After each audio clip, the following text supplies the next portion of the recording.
So it's really been the battle of the speeches, and to be honest, many people said today that perhaps Sitaram Yechury won that contest, and we will be playing out what happened at the CPM's meeting just a little later. But the question is whether Rahul's comeback was effective enough, and whether the Prime Minister's message to his MPs and indeed to the country about the pro-poor image of his party is something that has hit home. Joining us tonight, Sachin Pilot, senior leader of the Congress party. Also tonight, we have Nalin Kohli, spokesperson of the BJP, Ashok Malik and Aarti Jairath, our commentators this evening, and Kiran Majumdar-Shaw joins us tonight from Bangalore. Let me take this question first on Rahul Gandhi's speech to our commentators and to Ashok Malik first. What did you think? Because everybody was, looking out for this speech and whether Rahul would be different, whether he would say something effective after the whole sabbatical. On a scale of 1 to 10, how do you rate it? No, I wouldn't want to go into numbers because Rahul Gandhi has his limitations as a narrator. He's had them before, he's going to have them in the future as well. I think we are at the beginning of a marathon leading up to the 2019 election and the rebuilding of the Congress. Mr. Gandhi was not trying to convince the voters of India that he can lead India today. That comes much later in the calendar. He was trying to convince his party workers that he can lead the party. Because as you know, there's been talk of a generational change in the party. There's been talk of him taking over as possibly as party president. There are others who've suggested, including Amrinder Singh and Sheila Dikshit, both former chief ministers, that perhaps his mother should stay on for the moment.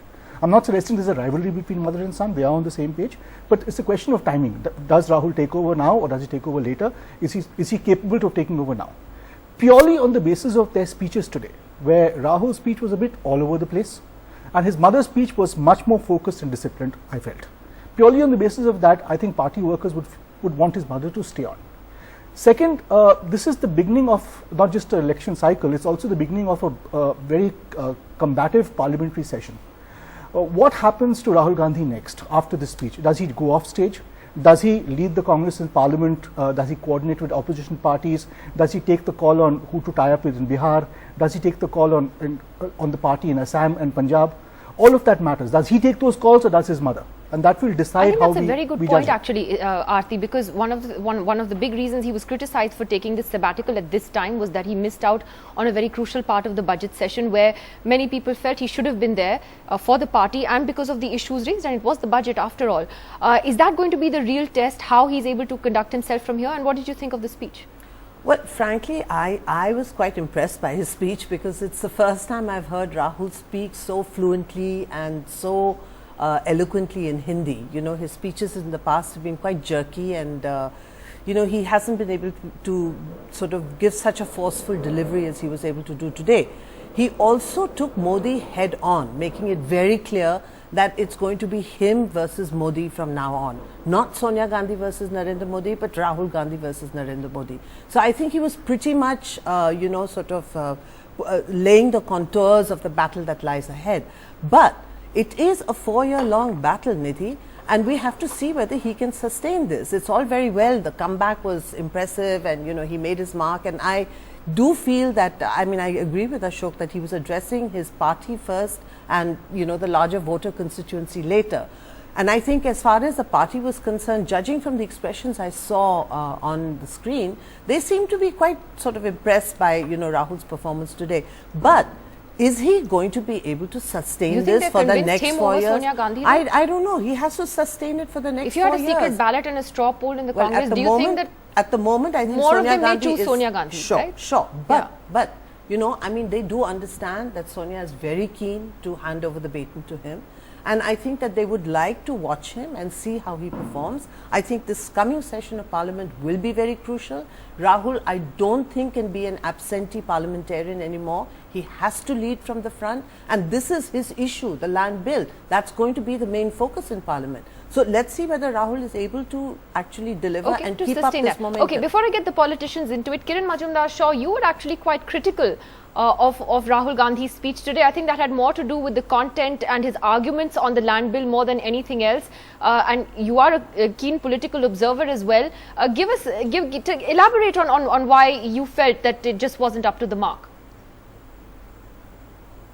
Well, first and foremost, Nidhi, it is very worrying to see that Rahul Gandhi, who according to me is a very reluctant political leader, is actually trying to, make a political comeback on this platform, which is really a politics of the past platform. And it was also very worrying for me to understand and sort of see that this kind of partisan politics can polarize the country very deeply between pro-development and anti-development. And so to me, the kind of explanations and kind of rhetoric he was using about the land acquisition bill were really misrepresentations of clear facts. And that is very worrying to me, that when a political leader is trying to actually set his stage on a platform where he needs to talk responsibility, and he's actually he's coming out with very irresponsible and facts which cannot be substantiated, it is very worrying. In fact, I personally believe that the Congress party has to revive itself on an agenda of development. And to me, there is very strong leadership in Congress who needs to be also recognized. I mean, you have somebody like Sachin Pilot on this show. I mean, he is somebody who I have a lot of respect for, but I do not want to see this kind of statements being made by a future potential leader who is polarizing the country.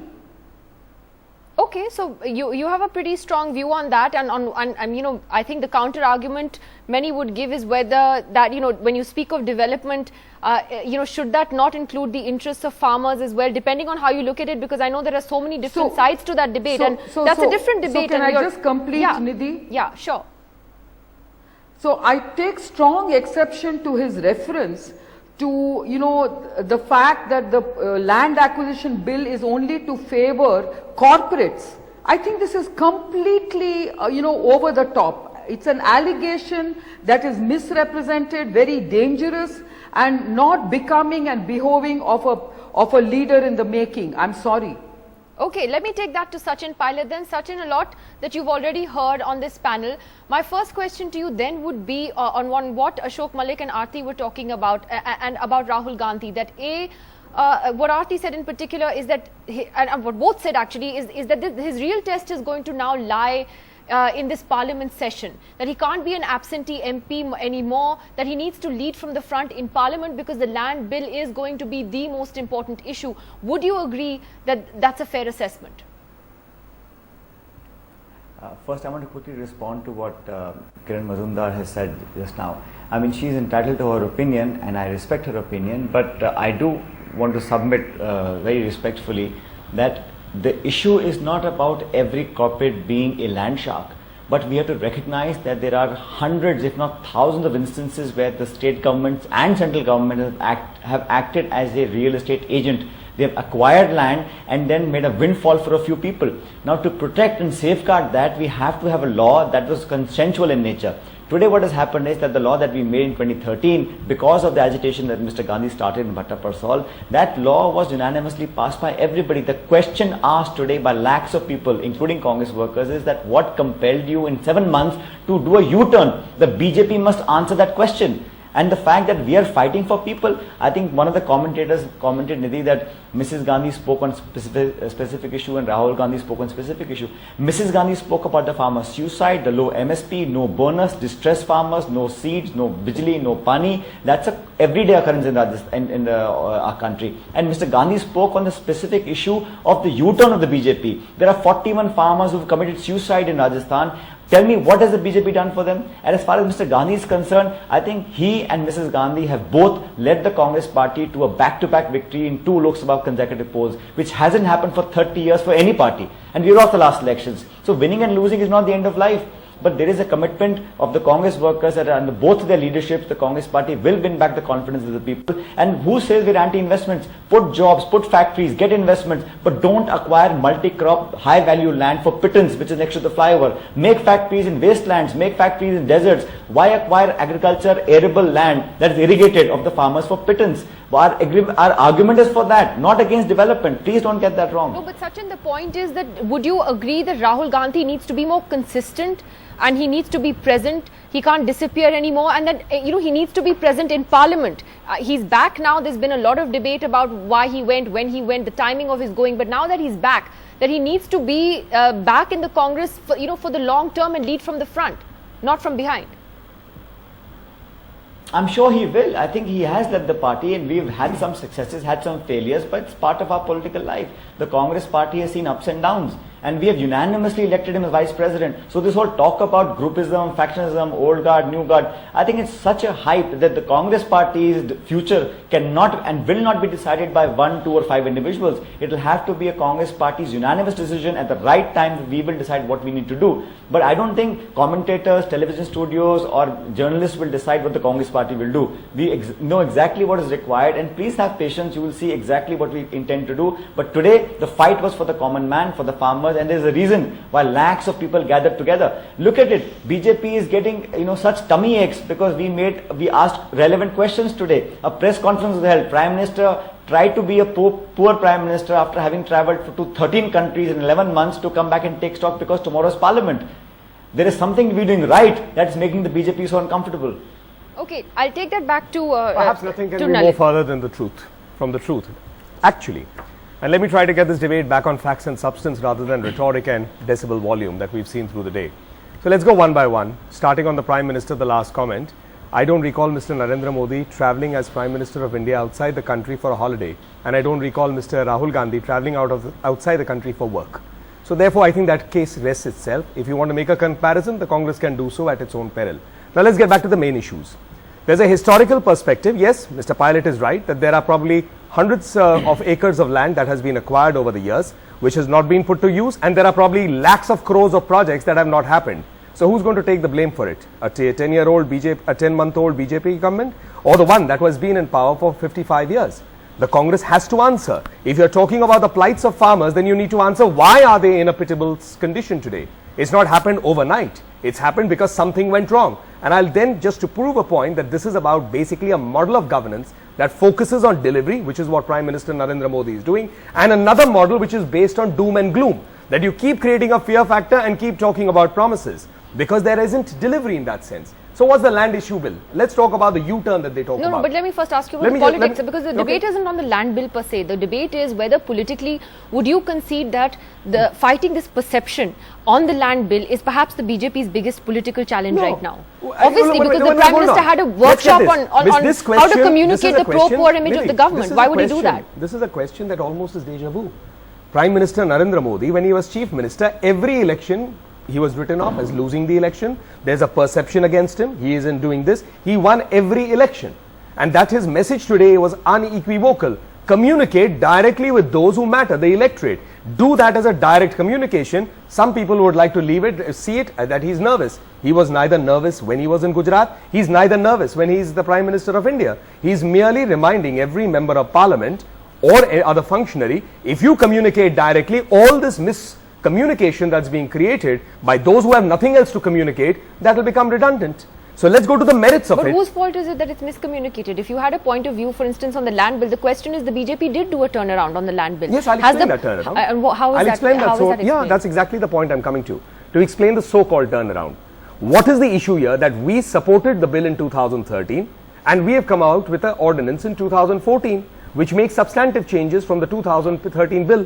So that's the so-called turnaround. Let's now look at facts. Was that very 2013 bill not opposed by Anand Sharma, who was then minister, who wrote a letter to the then Prime Minister, and his exact words were, the bill in its present form will have adverse long-term implications for manufacturing, industrialization and urbanization in India. That's a question I'll take to Sachin Pilot separately. Yes, you do. And I'll just end on that. The instance of consent of 80% of the affected farmers will seriously delay acquisition and in many cases halt essential infrastructure projects. My point is different. My point is, let me just get a short Let me finish the point. I just want to, because this is the whole land debate, I can finish in 2 minutes. The point is that who messed up the messaging? Wasn't it the BJP itself? It's not about messaging. Of course it is. It's not about messaging. You needed to get your stand clear. No, 1 minute, hold on. You sound confused. That's exactly, not at all. Confused on what side? The party sounds confused. On what basis? This is what we are communicating. It's the Congress that has done a U-turn. The Congress, basically, their chief ministers opposed it. There are no answers for that. They say that we are diluting a bill. We've strengthened it. 13 acts were excluded by the Congress. You still haven't explained your U-turn. What is why did How the BJP is an improvement and a further strengthening of a law supposed to be a U-turn? The constitution has changed over 100 times. You've been able to add it. So does that mean that this was basically a fraud on the constitution? That you can't change it because it was made in the original form? So, you so improve. a year later you just changed your mind? Yes, of course. If it has 50 drafting errors, if there are acts that have been excluded out of it, we certainly are going to include that. Let me take that to Ashok first. That, you know, in terms of the political question here, that is this going to be sort of the key battle politically for the BJP? I mean, is this going to be the key issue now? See, there are 2 points. One, laws can be changed. Gaps can be found in laws. For instance, when the land acquisition law was enacted in 2013, within days, Jyotiradittya Scindia, who was Mr. Pilot's colleague in the UPA government and was the power minister, suggested that ultra mega power projects be exempted from the Land Act, which had just been promulgated. So, you know, even he saw a problem. And if the BJP government now feels that the social impact assessment clause and the consent clause are a bit overdone and need to be loosened, they are within their rights but to have been removed, Ashok, for the private sector. They've not been removed. Just a moment. They are within their rights to feel that. So then what did you think of Mr. Modi's speech today? Now, coming to Mr. Modi's speech, I think Mr. Modi was trying to do 3 things in his speech. One, he was trying to talk up his flock before what is going to be a very combative and defining session, because the land acquisition bill, amendment bill, is a tough bill. It's a bill which evokes very strong emotional reactions from people who know about it and even people who don't know about it. And Mr. Modi now needs to get this passed, whether in a joint session or in a normal session, whatever it is, he can't back down on this. Second, he was trying to reassure his voters that his core constituency remains the underprivileged, the poor, the neo middle class, and he hasn't lost sight of that. Why does he need to do that convincing? That's the point. Third, so therefore, I think this also an acknowledgement that in some manner the government's communication over the past year hasn't kept pace with the communication that was there when the BJP was contesting the 2014 election. There has been a problem, which is why Mr. Modi had to do this today. Okay, so then how did you see then Sounds Mr. Modi's a bit like counter? what the Congress kept saying, that we lost the elections because our communication skills were so poor. I mean, the BJP seems to be repeating the same thing, isn't it, Nidhi? No, Nidhi, you know, I see two challenges before Narendra Modi, and frankly, I'm really surprised that the BJP has handed the Congress an issue, you know, on which they can actually try and script a comeback for themselves. You know, the Congress was pretty decimated, pretty low on morale. They didn't have an issue on which to fight the BJP. This has come as a lifesaver for them, because this was their defining thing in 2013, and they've got a platform. It's also a platform on which the opposition can unite. And we've seen them, you know, I mean, the opposition was pretty fragmented, but today you have the opposition united on a single issue. The fact is that in the Rajya Sabha, the BJP does not have the numbers. And for Narendra Modi, it is a huge challenge to get this bill passed in the Rajya Sabha. That's his first challenge. Can he actually get these smaller parties on board and get this bill passed? And what if it's a joint session? But joint session is a later thing. No, I think right now the battle is going to be on the part of the government to get the bill passed. As far as the opposition parties are concerned, to get this bill sent to a select committee so that it gets delayed. And that's going to be the real battle. That's what we're going to see, you know, playing out on the floor of the House. It can't be delayed beyond 6 months. Yeah, but you know, when we speak about the opposition, the second challenge, there's a second challenge, that if this actually develops into an agitation on the ground, if farmers actually start coming out, you know, there's a lot of rural distress today. These unseasonal rains have damaged crops. It's a double whammy. It's a double whammy. It's a risk. And, you know, so is the government going to be able to handle that challenge? Suppose it spills over into an agitation. Then you're going to have a real problem on the ground.